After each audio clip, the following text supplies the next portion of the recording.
Welcome to the No Love Podcast, where we decrease tomorrow's divorce rate today by teaching singles and couples alike how to experience love on purpose and not by chance. I'm your host, Edward L. Fairley, accompanied by my wonderful, lovely co-host, Michelle Larkin. Michelle, say hi to the people. Hey, y'all. Welcome to another Thursday night with the No Love Crew. Yes. Speaking of that, what you got going on? We had a bye week last week. Did we? You sure we did? Did we? Definitely, we had a bye week last week. Every day is a love week. Every week is a love week. The exchange between you and I that resulted in us having a bye week last week. Whatever, sir. You always right. What I got going on, I'm preparing to do my favorite thing, Queen's Moves, this Saturday. Serenity, wisdom, and courage. It's just a facilitated conversation about those three things in the time that we're living, and trying to give us queens and those aspiring to be queens a space to adjust their crown, whether it's the princess crown or the queen crown. But sometimes you need to have the Queen's Council get together and sit amongst yourselves and just kind of reset. So I'm excited to do that.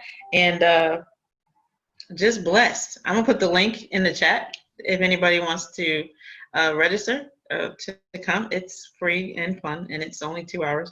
But hey, throwing it out there. It's my journey. Join. So say that again. Serenity, wisdom, and courage. Is that what Serenity, wisdom, and courage. And here's the premise. The premise is courage is something that we need to make moves. We need to make defining moves in our lives. Sometimes it's that thing you lean into, the thing you're afraid of, which we talk about often, leaning into your fear and be courageous about it. But you can't really be courageous without the wisdom of knowing why and how and what the outcome is going to be. Like, courage takes some knowledge. And what serenity brings to that equation is a space of knowing. God grant me the serenity to accept the things I can change the things I can, and the wisdom to know the difference. And all of that is what we need to be moving from in these times, is from a place of knowing who I am, knowing whose I am, and knowing how to move as the person that I am. And that deep knowing results in wisdom, which actually ultimately brings us the courage to have the conversations, to make the moves, to show up in the way that we need to. And I think that there's a lot of pressure in this space that we're going to have these conversations is really about how are you feeling about that? Is there anybody else feeling the same way? Is there anybody that's found a way to cope or to make a shift? How do we lean on each other and give ourselves a space to say, well, I don't have a peace and a serenity. And I feel like I'm being courageous, but it's from a place of fear, of failure, versus knowing this is where I need to be. So just being able to talk about it and work it out. But I have a couple of things that God has shown me in my own life that I want to share. And I can't wait to, because I can never teach what I don't experience. And it's so funny. As soon as I pick a title, accountability. Accountability. But it's also testimony, right? So it seems like it's hard, but it's really, we're overcome by our testimonies. And I heard this really cool quote this morning when I was doing my walk, which was, reach back and tap into your memories because they'll remind you of who you are and what you've already done, so that you can face whatever you're facing. You probably have already faced it in some way, shape, or form, and you just forgot. Most certainly. Of course. When you're going through a hardship, that's the time to look behind and remember. So that's definitely something that's motivating to say, okay, hold on. This seems to be a struggle. This seems to be hard right now. I don't think that I can get through this. And that's the time to look through that rearview mirror and say, hold on. I've had this conversation before where I didn't think I was going to get through that. And I got through this, and this. So clearly I'm equipped and well prepared to get through this. So I agree with you 100%. That's great. If I didn't have to work and I was a queen, I'd be there on Saturday. I just put the link in the conversation, but I was just saying that I think that we were talking about this before. I am been encouraged by more than one male that has told me your conversation is not sex specific. It's not specific. So what I'm gonna do is open up, and then my next one is gonna be mixed, and whoever wants to show up. It's gonna be more royal moves than queen's moves, and we're gonna just enjoy the journey of exploring all the possibilities around camaraderie, right? Just connect. Well, isn't that nice of you? Thank you for all you males. I mean, you know, who've been feeling left out every time she brings it up. You have a future where you can partake in this experience. He's silly, but it's just sharing wisdom. I mean, I feel like I've been really blessed to be able to be present enough in my journey to take notes so that I could help somebody else on their journey. Like there's a lot of us that we just go through the journey, right? We're just going and we learn our lessons and maybe we share it with our kids. But I've been blessed because of, I don't know, maybe curiosity, but just to document some of this stuff. So I'm really using my testimony to help somebody else create their own testimony. She's also a nerd. 100%. That's Own just it. Own it. Yes. That's just a soft way of saying that she's a nerd. That's all. Overly analytical, type A personality, always think and get stuck in your head. Yes. So what do you do with all that information? You share it. And that's a nerd calling a nerd because I'm definitely a nerd. Own it. Come into the club. Yeah, I don't have a problem with being a nerd or weird. Actually, we have a problem in this house if anybody is called ordinary, but that's just the weird household that I live in. Let's go ahead and get into this topic. I don't really have much going on. As I stated before, when everything is ready, I'll let y'all know when it's ready. But just know I'm having labor pains, so something's about to be birthed really, really soon, around the corner even. So let's jump into this topic. Prior to our bye week, we did a show on Sanity 3, which was the 3 questions that you should ask yourself, basically before you make decisions about your circle, the people that you're with, just to make sure that you are surrounded by the right type of people, even the right mate. So I highly recommend you listening to that show if you had not. But the reason why I shared that is because we went from Sanity 3 to this week. It's called 3 the Hard Way.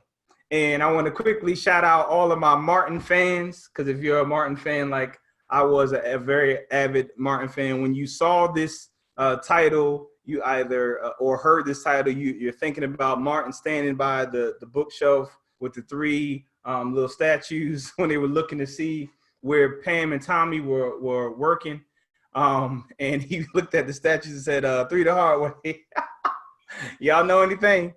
So shout out to all my Martin fans, because that's literally what I thought of when I thought of 3 the hard way.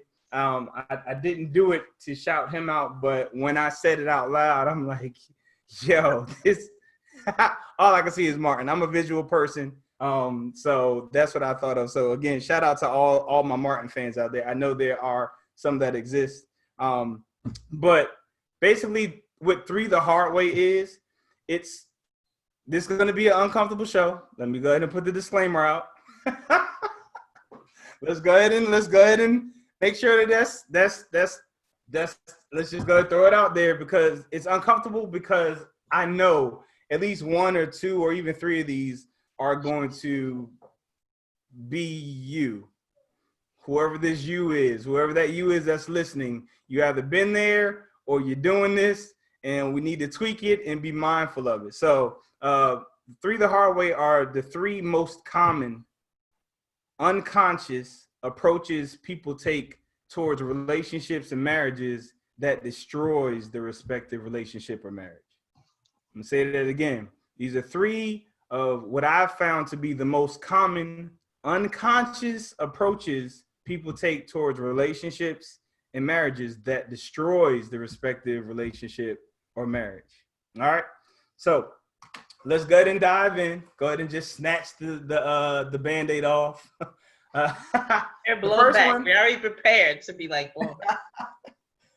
The first out of the 3 is when people exchange titles, i.e., that's my man, that's my woman, that's my husband, that's my wife, they tend to indirectly and subconsciously exchange thermostats. So when they exchange titles, they exchange thermostats. And what I mean by that is they exchange the control of their temperature. And what I mean by that is they indirectly say that it is your job to make me feel a certain way. I'm giving you all of the control over my feelings, and I expect for you to take this thermostat, which a thermostat is just a device that manipulates and controls the temperature in the room that you're in. So with that, we're giving them the thermostat of our feelings.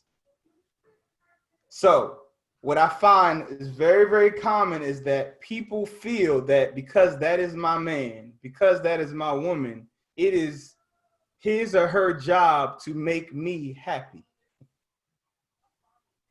This is a responsibility that they indirectly and unconsciously exchange amongst one another. And I don't know where this comes from, but the buck stops here on this show. It is so dangerous. I don't understand the logic behind it. And I'm going to tell you a common statement that if you are a victim of this thought process of philosophy, you will find yourself saying, she made me mad. He made me mad. Anytime you say someone else made you something, that means they have control, or you have given them the control of your thermostat. I know people do this at work all day, every day. This point is not really that deep. And as far as us diving into what it is, but it's deep in the sense that this thing right here is destroying relationships, because people are under the mindset that their happiness, their sadness, their love, their frustration is all dependent on what someone else does or does not do, be it their spouse, be it their friend, be it their mother, be it their father, be it anything relational, be it their coworker, be it their boss, be it their job. They allow for that environment, that external circumstance to dictate what their or their thermometer, meaning their temperature, is. That is the first one. Anything you want to add to that, Michelle? Because that one is really not that deep. It's basic, but it's profound. I mean, it's simple but profound.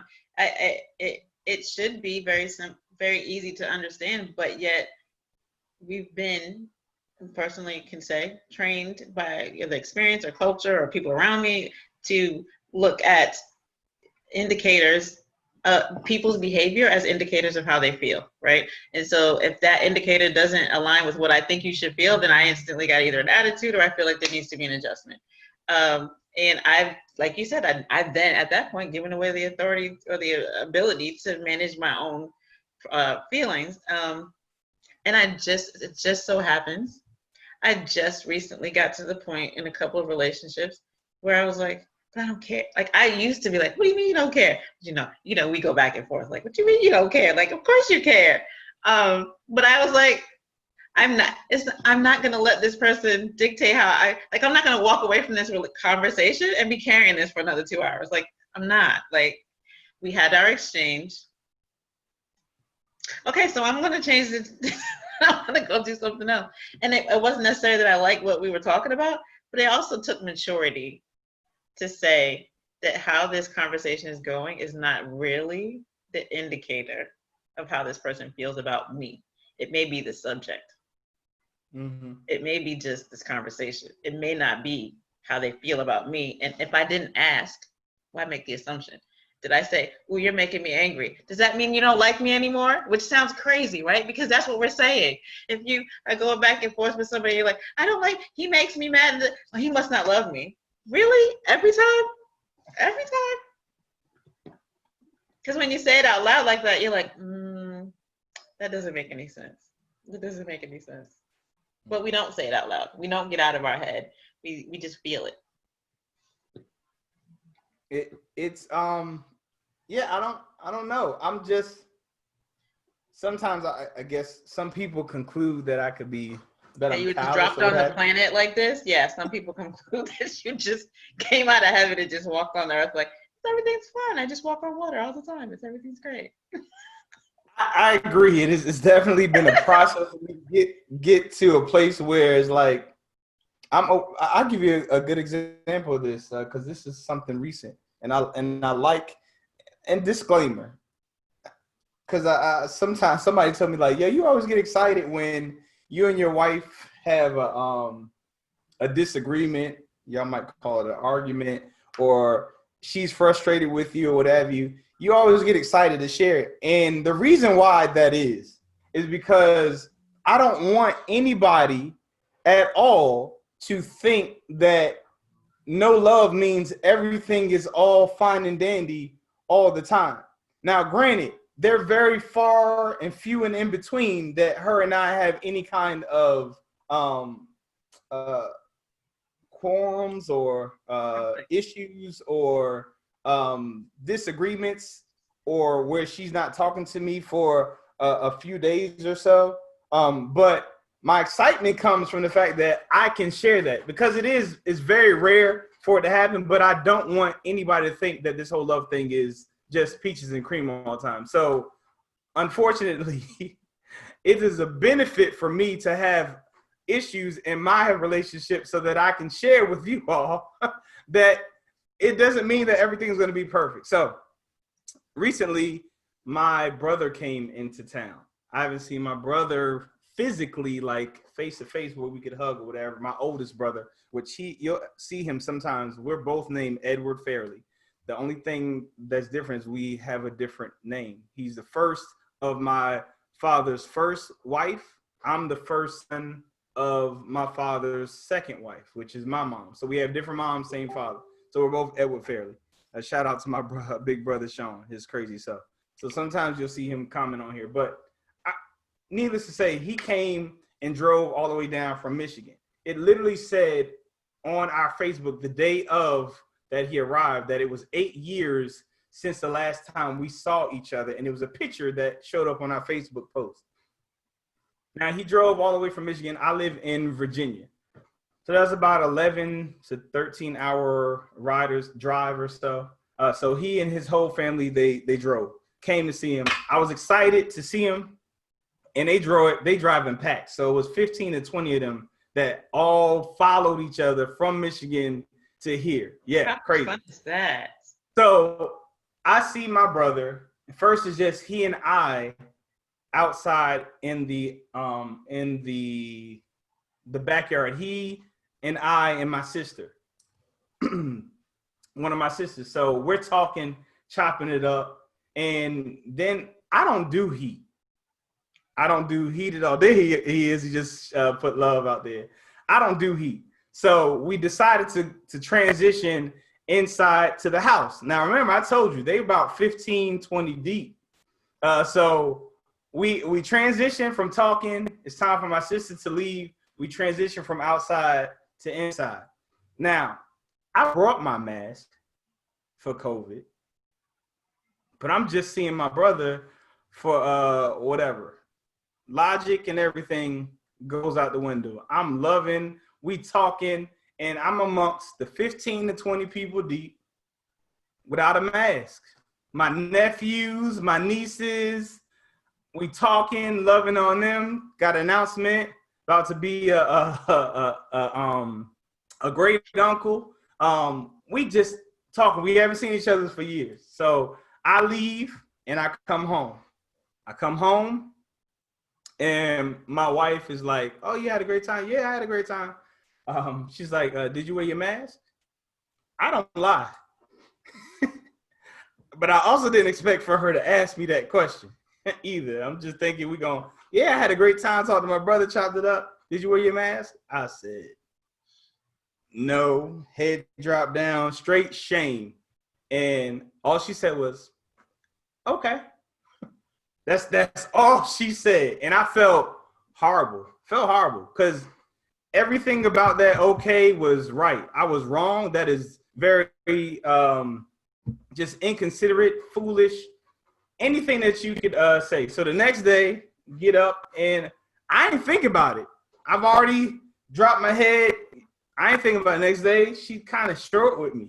Left, went to work, came back, and everything I asked is real short. And I'm like, yo, is something wrong? She said, I'm upset with you. I said, for what? She said, you went to the house, it's 20 something people, and you didn't have on a mask. And I was like, wow. I said, no, I didn't have on a mask. I said that was inconsiderate. It was stupid. And I just, the gambit. I shared everything about how inconsiderate it was. It was unsafe. I got kids, all that stuff. And I even went so far as to, I went and got all, like, I know what, like, if you go positive, how you supposed to quarantine yourself, take the medication and things of that nature. And I also know that my wife, there's a breathing treatment that she saw, and she believes that it will cure, like through the heat of, she saw a video and I saw it and I believed it, but now as time passed, I don't really believe it. But to me, for her to see how much I felt dumb about what I did, I went and bought all of this stuff, did the breathing treatment for 30 something minutes right in front of her in that hot behind steam. Told you I don't do heat. Frustrated, taking all of this medication and everything. And she went past her, I want to say she went past her 3-day, I don't really bang with Eddie like that. Right, she ain't talking to me time frame or whatever. And but my days were normal.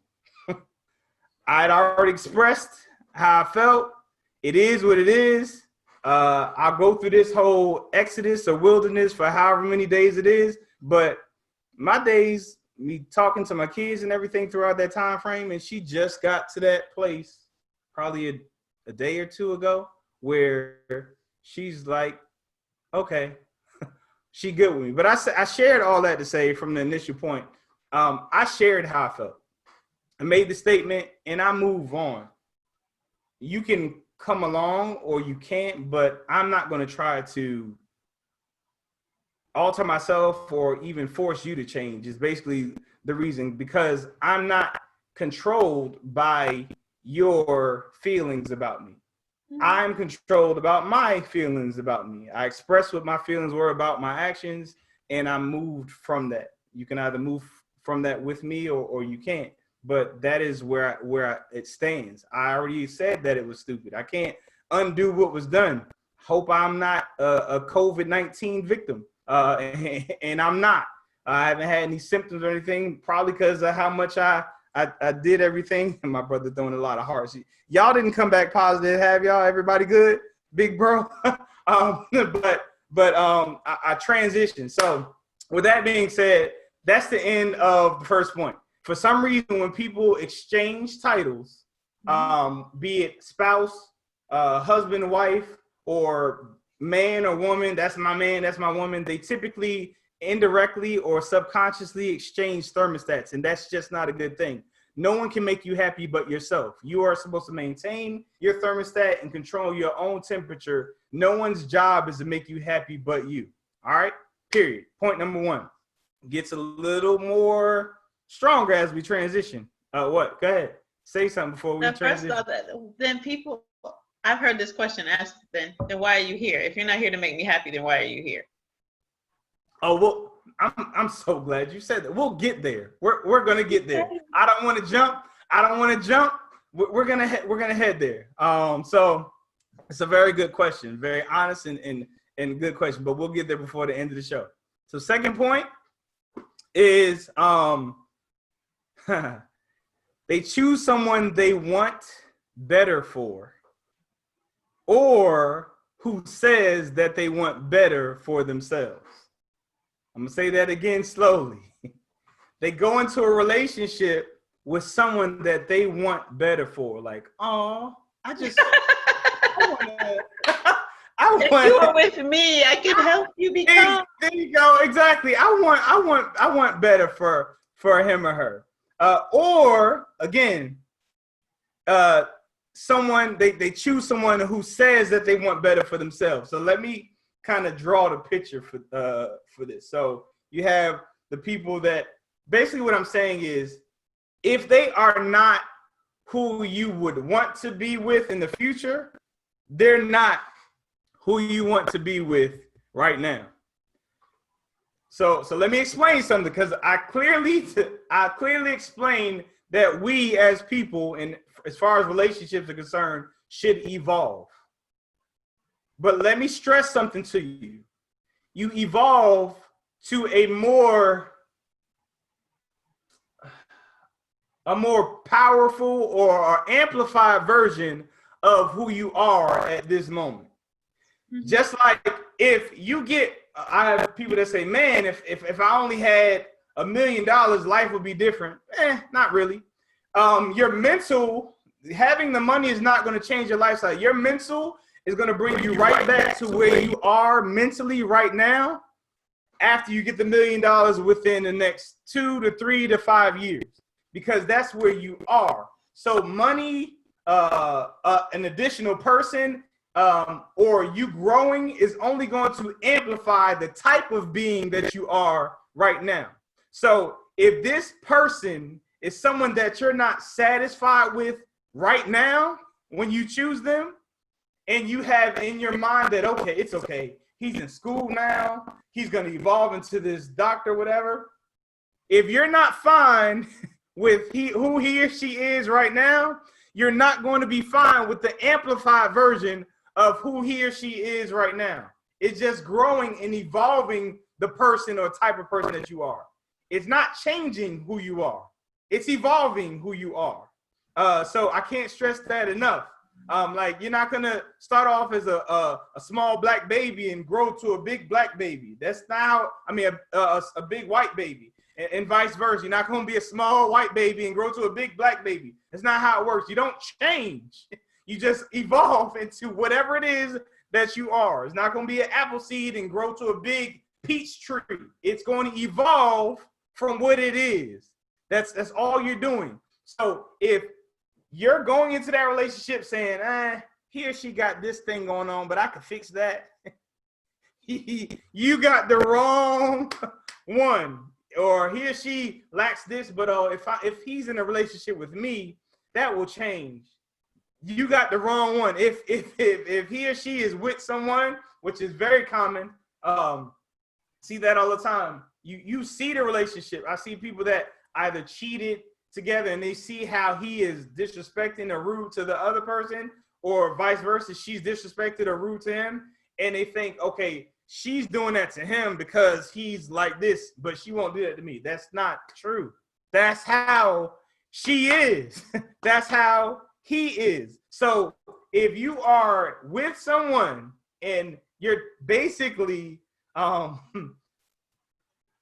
getting excited about who they could potentially be, you've ruined that relationship for multiple reasons. And I'm gonna go into that, but I feel Michelle has something to share about where I stopped on that point, because this has like bullets to it. It has layers to it. I feel like it's kind of like it's like being drunk, right? Like, and it lowering your inhibitions really brings out who you really are. Just like achieving your dreams tends to take you back to who you really are, right? So if you feel like, when I get this money, I'm going to be this, that, and the other, it's going to be more of what you are, because you're just going to be flashing what you are. And I think this goes back to one of the other conversations that we had, where it's not really your responsibility to fix somebody if you can't accept them and love them where they are, and lovingly share whatever parts of them tend to disrupt or rub you the wrong way. That doesn't mean you have to change it, but I don't like that you, leave the dishes on the sink. You can talk about that, and that could be adjusted, but that's not their core. That's not their core self. That's just a behavior, and you can address those. But yeah, unconsciously, I can say we unconsciously totally want to fix somebody. The God complex. We did a whole show on it. So we don't really have time to go in depth, but if you want to go in depth on that statement, listen to our God complex. But the biggest thing about this is, and this is where this thought process and this unconscious thought process and approach to relationships is where intimacy starts to get lost. And I'm gonna stress that because this is where the intimacy and the relationship starts to fall off. And I can't stress this enough. And I never tell y'all to write anything down, but you need to write this down. Intimacy, intimacy creates trust, and trust creates more intimacy. I'm gonna say that again. Intimacy creates trust. Comes out of nowhere. So they share what's in them. They share something that's personal. Into me see is what intimacy is. It's here. Let me let you see something inside of me that I don't really share with anyone. So they share that with you, and with that, based off of your response, is going to determine whether they trust you with more intimacy or not. And it makes me think of, I think I shared this with you a few weeks ago. So a pair of shoes that I had ordered online came. And when I got them, my wife always gets excited about me buying anything for myself. She said, I don't do it. So I purchased some shoes. They arrived. And so she saw the shoes, and I said, I got a second pair on the way. So she can't wait to see when the other shoes come. She wants to see what's coming. So I go online to the site where I bought them, pull up the shoe, show her, ooh, that's nice. It's nice. It's in the blue or black or whatever it was. And she said, they sell women's shoes too, because I think she saw a woman's shoe. Next, I said, yeah, they sell women's shoes. So I gave her my phone, and she's going through the phone. She's like, ooh, these cute. See some sandals and stuff like that. So I heard sandals, and then she's going through, and then I'm starting to look at my watch. I'm like, in my mind, I really didn't. This was not an exchange at that hour that I was planning to have. And I'm like, well, I got an audio book that I wanted to actually be listening to right now while I'm getting something done, either in the kitchen or in the office, whatever. She's like, well, why you give me the phone if you're gonna take the phone back? I'm like, first of all, you've been doing this for a minute, but this was not what my setup was. I said, but I can send you the link. It's cool. So I got my phone back. I sent her the link to view it. So I sent her the link. Then I went to listen to my audiobook so that I can do what I needed to do, which is why I got the audiobook, because to stop wasting time, I don't play with time. So if I'm washing dishes or ironing or doing something, I'm listening to a book. If I can't flip the pages, I'm gonna listen to the pages while I'm doing stuff that won't allow for me to flip the pages. So I finished listening to the book, the audio book that I got, or at least that chapter. And I look at my phone and I see this, a picture of the ugliest sandal that I ever seen in my life on my phone. And it, in my eyes, it was a text message from my wife sending me a screenshot of the sandal that she wanted. And I'm like, this is ugly. This sandal is so ugly and bulky and like, ew, why would she like this? So I'm like, in my mind, I'm like, there's no way. Even though it's gonna come out of the same account, I'm not gonna put my account number and process the purchase for her. So I left from where I was and went into the room and said, why did you send me the sandal? If you like the sandal, go ahead and get the sandal. Translation, I'm not buying that ugly shoe. You buy the ugly shoe for yourself. That's what I'm thinking in my head. Like, I'm not going to be a part of that. So she's like, I didn't send you any picture of any sandal. Why? What are you talking about? So I looked again and I'm like, oh, you know, when you send like a text message of a YouTube, it shows you the thumbnail. When I sent her the text message of the website, I didn't pay attention to the fact that it left the thumbnail of the website, and the thumbnail was that ugly sandal. And I was like, oh, it's the picture from me sending you the text. And after I said that, I said, oh, thank God. She was like, what? I said, I thought you wanted that ugly behind sandal that I saw. She's like, what ugly sandal? And I show her, and she's like, ew, that's a ugly sandal. But then that conversation transitioned from that's an ugly sandal and us laughing to, wow, you was gonna let me buy that ugly sandal and watch. I said, first of all, let you do whatever it is that you want to do. That will be you in the ugly sandal, not me in the ugly sandal. And she said, see, that's what I understand about you. She said, I could say I'm gonna walk the streets butt naked because she's always so extra. And you're gonna be like, well, if that's what you want to do, if you want to go out there and be butt naked, you go ahead and do it. And she said, and you won't even think twice about it. I said, no. I said, you do what it is that you want. I said, I love you. I said, I'm not trying to change anything about you. I love you. And that is the whole point of what it is. I shared that long story to say, this is about acceptance. If you have not chosen someone that you accept who they are, you've already built a relationship on some serious quicksand, because you have lost intimacy because you're always trying to change them. Now, I'm not saying that there's not certain things that my wife does or doesn't do that I would prefer her to do a different way, but I don't have a problem with her as who she is, and even on those things are things that I would prefer for her to do something different to benefit her. It's not for my benefit.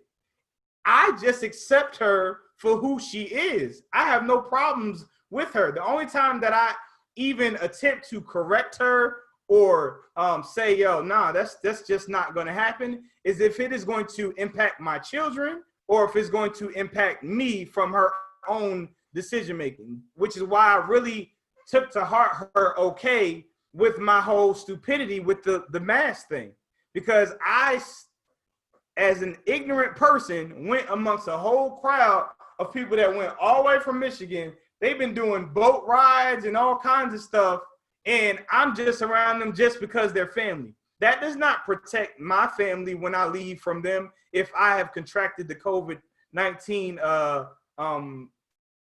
virus or what have you. So that made me frustrated with myself and just call myself out. But I say all that to say, in the end, it's about acceptance. And if you can't accept them for who they are, and if your motive all the time is to change who they are, I can assure you they're not sharing a lot of stuff from an intimacy standpoint with you because you're always trying to change them and you don't accept who they are as a person, which in turn prevents you from having intimacy, prevents you from having trust, and definitely voids the growth of things being shared in the love that comes from you and that person. Go ahead, Michelle. I think it's interesting that acceptance relinquishes control. And if you have a God complex, whether you want to admit it or not, or you're a person that needs to have structure, and this person, by releasing that ability to influence someone else, again, like the first question I had was, well, why are you here if you're not gonna make me happy? So same thing here. If you're not gonna listen to what I have to say, or you're not going that people typically ask because of the unconscious bias. But I was just challenged while you were talking to think about flipping a paradigm for myself in terms of why not try acceptance and see, like, you come into a relationship with a preconceived notion, right? So it's unconscious bias, and you're in this space of trying to maybe change someone. But what if you stay in this space and just try acceptance? Try accepting where they are, regardless of what it is. Not just tolerate. Not just tolerate and act like you're fine, but just accept it and see how that person shows up and see if that person you can deal with. Not just tolerate and talk yourself into, well, I'm not going to say anything, or I love myself, so I'm going to go over here and make myself happy and let them do whatever, because that's by default, that's just saying, do you, I'm not going to bother you. That doesn't mean I accept you. That's like, I'm not going to bother you. But try just genuine full-on acceptance, because you then see things differently. Well, first and foremost, like, acceptance is imperative when you're talking about choosing someone. It's important, and this is the reason why. Because, all right, so say he is going to become this successful doctor, or this successful professor, or this successful business person, but you choose him and he's not now. You have to live in the gap. The gap is the reality.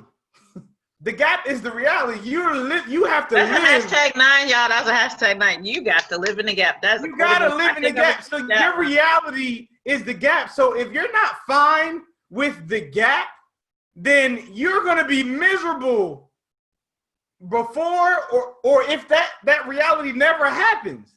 So that is crazy to sign up for a future when your now is what you're going to actually be investing in. That's crazy. That doesn't make sense. So that's one thing. And two, to choose someone based off of their quote unquote potential is the equivalent of you acting like someone to get someone to like you. It's in reverse. So if you are choosing based off of their potential, you don't like them. Just like if you're acting a certain way for someone to choose you, you don't like you. So it's the same thing in reverse. If your mindset is I want to change him or her, you don't like him or her. So stop right there.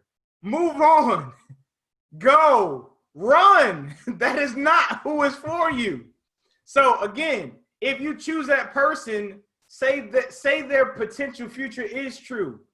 However long that is, there's no time frame on that. You have to live in that gap. So it is important that you choose someone that you are fine with who they are now and you're excited about who they can evolve into. But if they don't evolve into someone, you're satisfied with who they are right now.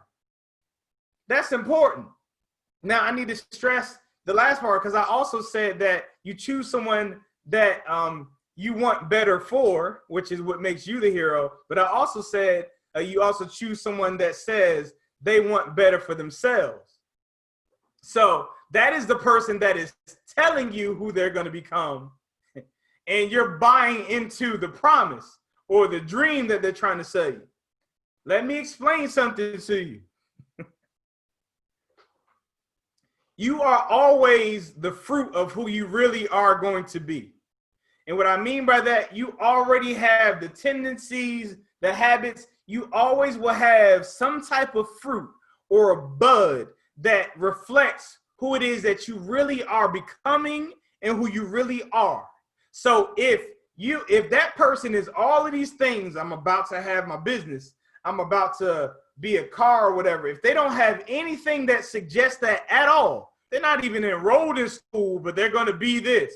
They're not even taking the test, but they're going to become this. Like, if there's nothing, no kind of fruit, they are full of crap. Period. Do not buy the lie. There's always some kind of fruit that suggests that they are on their way towards something. There's nobody that can tell you something and have no kind of fruit, no seed planted, nothing that suggests that they're on their way. If all they are is mouth service, but you see nothing, you don't see nothing, nah, run away. But again, you need to be fine with who they are right now, because if that does not work out, that's what you're left with. That is what you have to love them. You have to love yourself enough to let them go if they're not good for you. And that's more than loving them enough to let them go. It's more love yourself enough to let them go. But here's the thing, loving them enough to trust that if it's not you, that there's someone for them. If it's not supposed to be with you, that doesn't mean it's an epic fail and you wish them, you know what I mean? Like, it's okay. It's okay if they're not the one. Brother Rob, that's a great question. Please elaborate so I can answer you correctly or directly. You said, isn't the potential a connection? Please elaborate on that statement so I can better respond, please, sir. But yes, the potential, that is definitely not something to sign up for. It's something that would be a bonus, but you should sign up for somebody that's already. Even if they say they have the potential, like you're to the point you were making before, then but still accept who they are today. Because if you're gonna live in the gap, then I want to like who I'm living in the gap with, while they're on the journey to the potential. The gap I accept you have potential if you're gonna move the world, but this person today, this person, I like this one too. Exactly. So again, why would you sign up for or invest your time or your future in a possibility when you have in front of you the truth of right now? No, I'm not doing that. That's not a smart. But that's the notion of happily ever after. We also marry for happily ever after, not happily today. We typically are always looking forward to the wife, the kids, the picket 2.5 kids, picket fence, a dog, and then what after that is college. If they're always looking forward and always seeking to achieve the next milestone, which is very different from trying to experience the moment with someone intimately in a way that you both can kind of peacefully and joyfully coexist now, and in addition to looking for the future milestones. Yeah, and you said you got to love them enough to be able to let them go. I'm hoping that you got to love yourself enough to let them go. Like you got to love yourself enough. I'm guilty of not having been able to love myself enough. Like I've always chosen the other person. I've always chosen what was best for the other person because I want the best for them. And if that made me unhappy, then it was like martyrdom, right? It was like a notion of martyrdom, which is not how we're supposed to live in a relationship. And I'm hoping that we get to a place where we love ourselves enough to not even have them in the first place.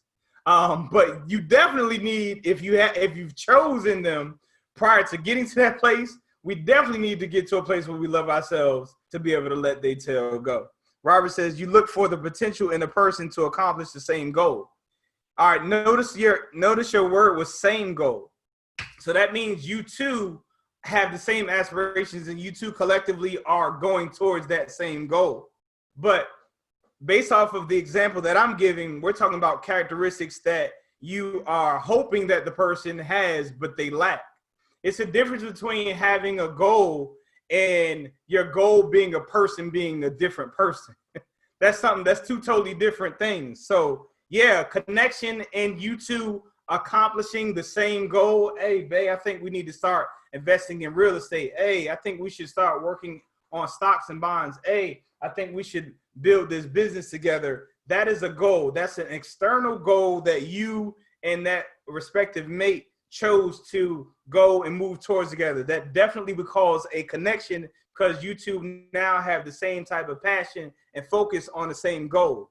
But as far as the description and the examples that we're talking about you inspired by a person that has all of these aspirations, but that's just not who they are. That's not how they carry themselves. That's not how they dress, how they act, how they whatever. That's just not who they are. So if that's not who they are, and they don't have any kind of fruit nor seed that you can identify that suggests that that's who they're becoming, leave it alone. You don't like them. Character develops over time. Yes, it develops into the stronger character that you start with. So you're exactly right. You're evolving into a more amplified version of who you're starting off to be. But if you don't even aspire to be a better person, you're not even there yet. You're not even trying to, your focus is not to even evolve into that. So yeah, I agree with you 100%. And I hope, matter of fact, I'm gonna say I hope that that's true, because that's not always the case either. Character development over time. That's a person has to be intentional for that to happen. That doesn't just happen. That takes practice and intentionality. So let's get to the last point. The last point will answer your question. Matter of fact, first I'm going to answer your question because you said a common question is if the person is not there to make you happy, why are they here? The reason why they're here is because you seem to be happy already. That's why I'm here. That's what attracted me to you. You seem happy. I didn't think that was something that I needed to bring to the table, but so that's the direct answer to that. But the last and final of the three, the hard way that really destroys relationship based off of this mindset is you sign up to be served. People go into relationships signing up to be served. Now, I'm going to start this breakdown by saying, if you are in a relationship to be served, you don't know what love is. I'm going to say that one more time, because this is where it gets uncomfortable. And this is where you need to check what you're signing up for. Because if you are in a relationship to be served, you don't know what love is. So for you to say that you love someone, but you expect to be served by them, is you can't even explain being a recipient the expression that you are sharing love. I can't even say that correctly. Like, you can't be on the receiving end and express love. You can only be on the giving end to express love.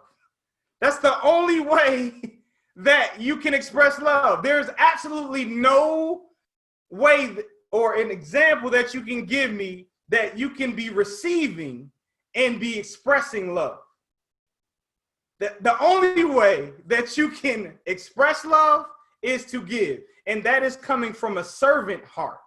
So if you are in a relationship and your thought process is to serve, and please replay back what my prayer is. I think I shared it a couple of weeks ago or a couple of shows ago, where I told you what my prayer every day, even down to you all, which is the expression, the epitome of love.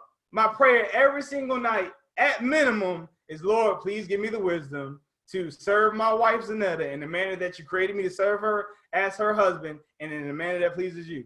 Lord, please give me the wisdom to serve my son Chris in the manner that you created me to serve him as his father, and in the manner that pleases you. Lord, please give me the wisdom to serve my daughter Naja in the manner that you created me to serve her as her father, and in the manner that pleases you. Lord, please give me the wisdom to serve my son Ezra in the manner that you created me to serve him as his father, and in the manner that pleases you. Lord, please give me the wisdom to serve myself as a steward of my temple, in the manner that you created me to serve myself as a steward of my temple, and in the manner that pleases you. Lord, please give me the wisdom to serve your people in the manner that you created me to serve them as their servant leader, and in a manner that pleases you. Love is a place of serving. So if you get into a relationship that you call marriage because you love someone, but your mindset is to be served by that someone, that is not you getting into marriage because you love them. That is you getting into a marriage because you have this, I have expectations of being the man or the woman, and even the king or queen, but in the wrong context. Because if you are the king or the queen in the proper context, you are there to serve. Jesus came and he said he came to serve, and he is the King of Kings. The whole thing is to serve. That is what love is. And anything where you're talking about receiving, that is not an expression of love. So, I'm going to just drop the pin there. Oh, funny. Hold on. Whoa. And I have thunder going on, so I keep muting myself. Okay. But the idea of being able to give in that way begs the question of feeling empty because you're seeking the other person to fill your cup when you empty it by giving, right? But if you love yourself, you're really going back to the source to fill it. It's not up to that person to fill it. But if you are looking to give, and I'm preaching to the choir, right, to myself, but I know this because I've had to make the shift. There's a feeling of emptiness when you keep giving and you're not getting anything in response, and then you feel like, why am I giving this all to you and you're not giving me anything? But from what your definition of love is, you're not supposed to. I don't have to get it from you, because if I have a relationship with source, my cup is overflowing anyway, and I'm not giving from in response. I'm giving from a source. That goes back to your initial statement, when you said, well, if you're not here to make me happy, then why are you here? Well, because again, you seemed happy, which attracted me to you. I didn't know that I was supposed to give you that. Going back to the whole thermostat thing. But if you can't even be giving out of love and come to the thought process of, I'm always giving, why am I not giving back? The only way that you can give and get to a place where you're like, I'm always giving and giving back, is if you're giving from a manipulative standpoint. If you are giving with love in mind, it is only for the betterment of the person that you're giving love to. It has absolutely nothing to do with you. You're not even thinking of you. But the great thing about this thing is, which is a law that is what it is, which is #9, #truth. Give and it shall be given unto you. The reason why it says it is because it's not just for one thing. It is for all things. So if you lack love, it is because you are not giving love. Give and it shall be given unto you. If you have no money, it's because you're not giving any money to anything or anyone. So it is not being given to you. If you have no friendship, it's because you are not giving friendship to anybody, which is why you're not getting it back to you. If you're not getting any kind of happiness, is because you are not giving any happiness to anybody else. Give and it shall be given unto you. Everything that God makes is a seed that produces itself if you sow it. A lot of people are looking for harvest, but they're not sowing any seeds. That begs the question, and this is a hard question, but do you trust the process? Do you trust? Do you trust? Because giving and loving comes from trusting. Trusting. Trust is a huge factor. And trust comes from intimacy. And how they respond to the intimacy shows you how much trust you get from the person. We just had that conversation. So you kind of put yourself out there, and that person is going to either gain your trust, which in turn is going to allow for you to share more intimacy, or they're going to lose your trust and you're going to hoard your intimacy. The reason why people share with me is because I don't judge their thought process. I even show them why their thought process could be beneficial if they use the proper perspective with it.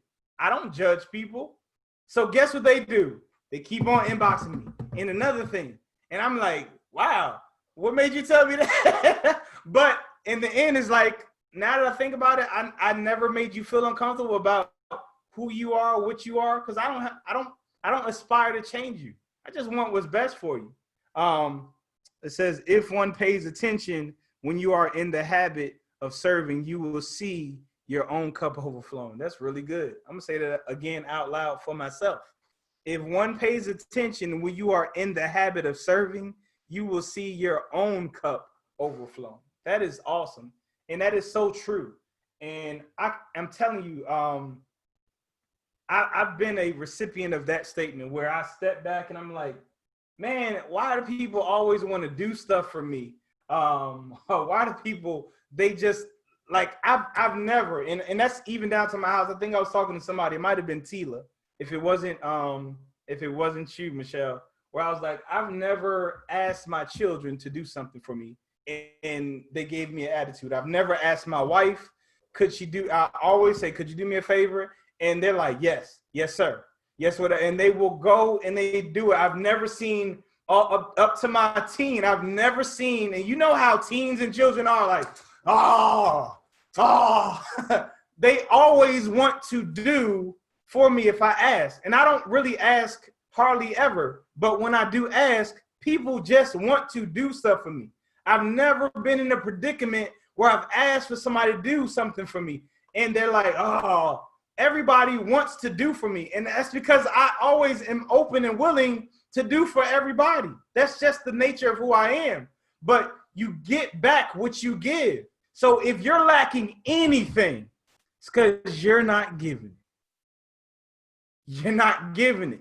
So whatever you're frustrated about, whatever your man doesn't do for you, whatever your woman doesn't do for you, it's because you are not doing it for them. Sorry. But where you lack is where you lack to give. You don't have any seed, so you don't get any harvest. Any closing remarks? I think that that's a hard truth. And I think it like you said, it's in all areas of life. And accepting that truth is a process in and of itself. I think that, like you said, like there are people who being a giver doesn't necessarily mean you're giving from the right space. Right? No, like you that's said. so good. So just because you're Hold on, say that again slowly. Hold on, say that again. Being a giver or a doer or a server and constantly pouring yourself out for other people or for something doesn't mean it's coming from the right place, which ultimately is the reason why it might not be yielding the right result. Because authenticity and genuine can't be faked, right? And the world, and God knows that. So like you get what you put out.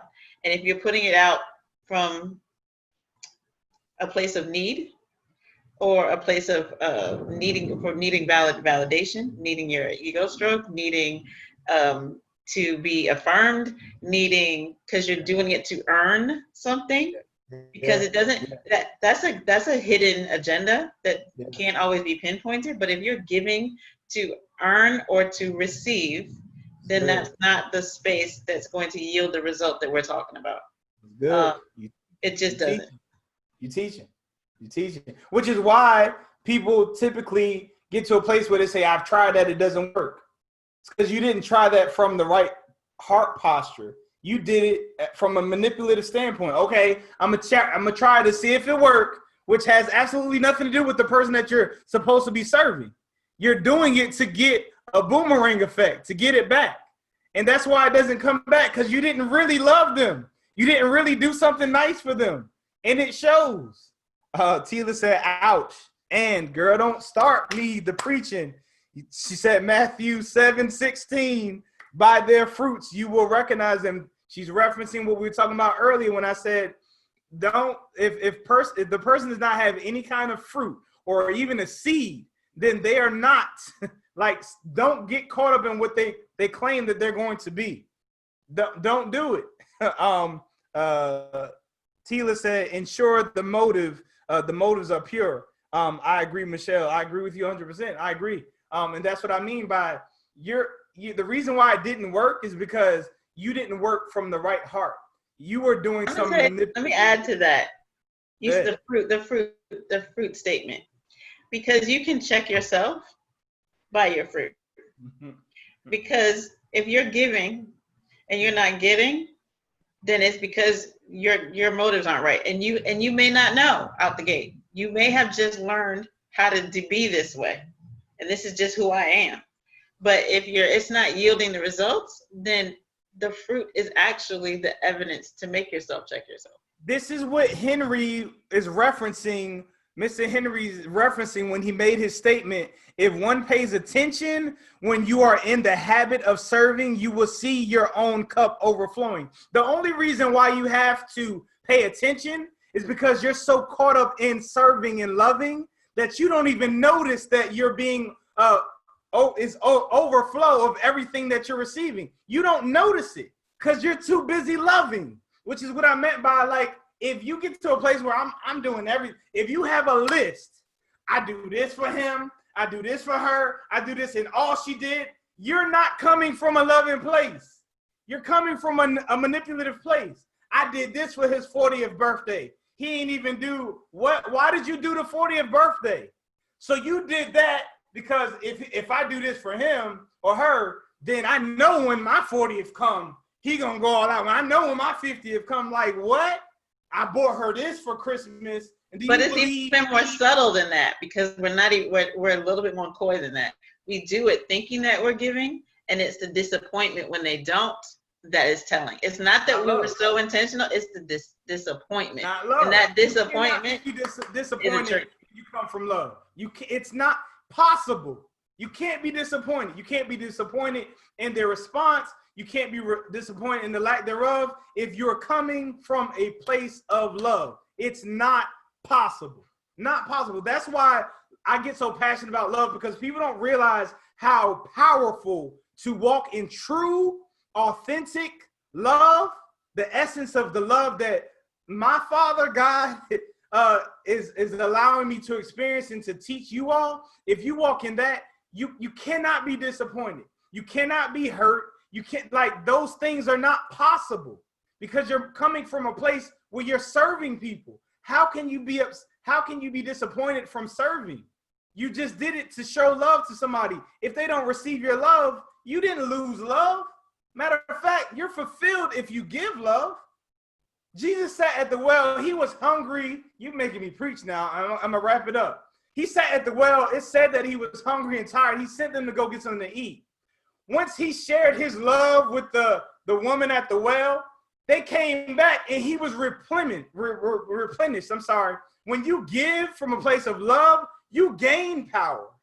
You gain all kinds of, like, you get a second wind out of nowhere. It's fulfilling. It can't take from you. It only strengthens you. But who am I? I'm just a guy that just shares information. I don't have any fruit. That's a lie. I have fruit in every single area that I'm talking about. I am evidence, but I'm also, I had fruit. I had the opposite fruit prior to this. So I'm showing you that if you shift who you are, your being, your core, what you're walking in, it will shift your life. I'm going to challenge, I'm asking, it's a challenge though, but if you check yourself and it's not coming from a place of love, just don't do it until you get there. Yeah. Like, don't fake it. Yeah. It's not required to serve when it's not coming from the right place. It's not required to serve when it's not coming from the right place. But you do have to start, because you have to start somewhere. And that's a dangerous statement, which is why I have to say it, because you're not going to start feeling like you should start. That's just never going to happen. It's like saying I'm going to get to a place where I'm going to I want to start exercising. That's not how that works. You have to tell yourself to exercise, and then you start to gain an appetite for exercising. The same thing with love. You have to start to serve first. It's not going to feel right at first because that's not who you are in the beginning. But as you start to do it, it begins. Again, I'm going to go back to Henry's statement. Listen to these words. You really have to dissect these words. If one pays attention, which means you have to shift your thought process when you are in the habit. Habit implies something that you're not thinking, you're unconsciously doing. When you are in the habit of serving, you will see your own cup overflowing. The only time that anything becomes a habit is for you to start to do it diligently, intentionally. It's not something you want to do. It's just not. No one wanted to brush their teeth early in the morning all the time. It's not a thing. When you're a kid, you got to make your kids brush your teeth. You got to make your kids wash their behind.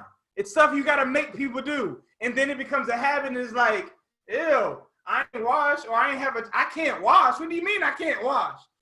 That is a craving that grows. It's not something that you start wanting to do. So the same thing, when you start to transition from a place of selfishness to a place of love, that is something that you have to start yourself on that type of appetite.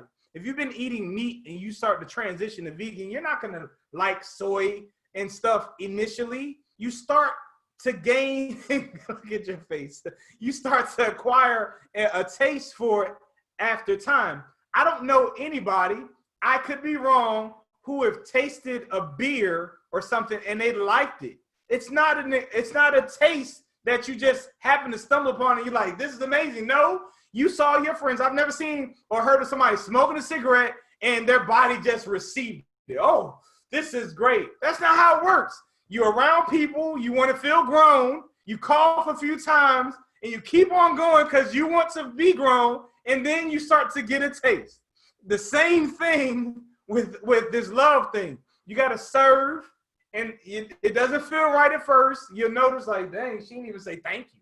Like, that's going to be your first thought. Like, dang, he could at least say thank you, or he could have done something. That's what you do. That's going to be a reflex. But as time goes by and that becomes you, that's just who you are. And that's when you get to that place of habit that he's talking about, where you have to even notice something. Like, you really have to sit back and be like, well, dang, anytime I do something, they want to do it for me. Anytime I ask for something, they want to do. People just want to send me something. People just want to, it happens. You start getting the harvest of the seeds that you've been planting. But I'm not going to beat a dead horse. I think we've covered the topic. I appreciate y'all got me riled up on this chat today. Fruit inspection, Tila said, you're right about it. But you got to be honest when you inspect the fruit, but also be mindful. See, you done got me to preaching again. Then I'm going to stop. When fruit is inspected, if it's good fruit, it has to be purged in order for it to yield more fruit. So good fruit requires purging if you want more. So while you're being inspected, please be mindful. Don't think that when you're doing good, that it doesn't mean you're going to have some kind of resistance, because that is just God stretching you even more so that you can get a more capacity out of yourself. So we're going to be willing to be inspected as fruit. We need to be willing to get what's necessary for us to be able to produce more.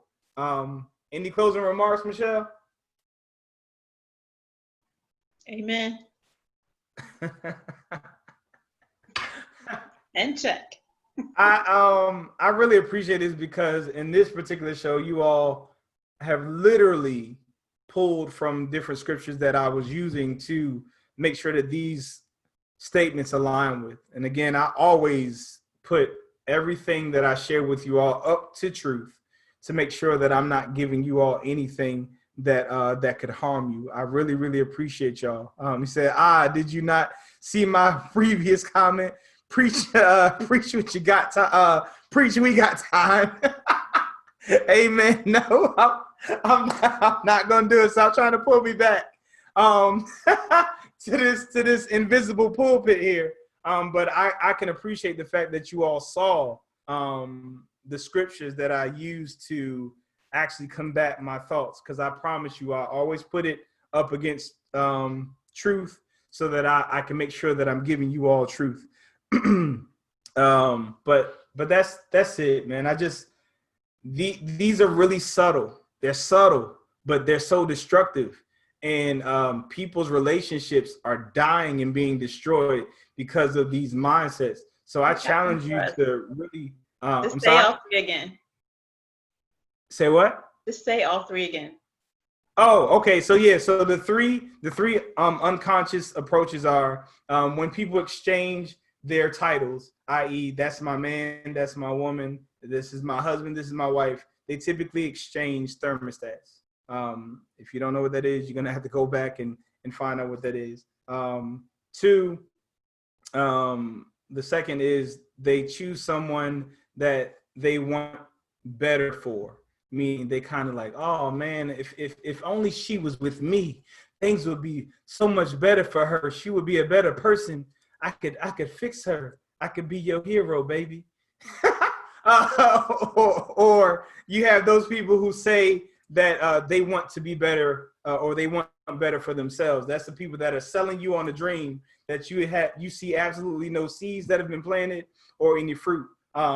So that's when you choose those type of people, because in the end, when you choose them, you got to live from the gap of the now to where you aspire for them to be. So if you don't like them now, more than likely you're not going to like them then. And then lastly, it is you are going into the relationship to be served. If you're going into a relationship to be served, I don't even know another way to say it. You're not going in because you love them or because you want to love them, because you are thinking about being loved without actually expressing it. So that is the show. Says God continue to bless and keep you both. May he continue to have you dispense his message of love and its power. And if that is not an amen, just go ahead. Won't he do it? Yes, he will. Mike, I absolutely love you, Mr. Henry Sneed. I appreciate your minds and time. Until we meet again, y'all take care. Peace.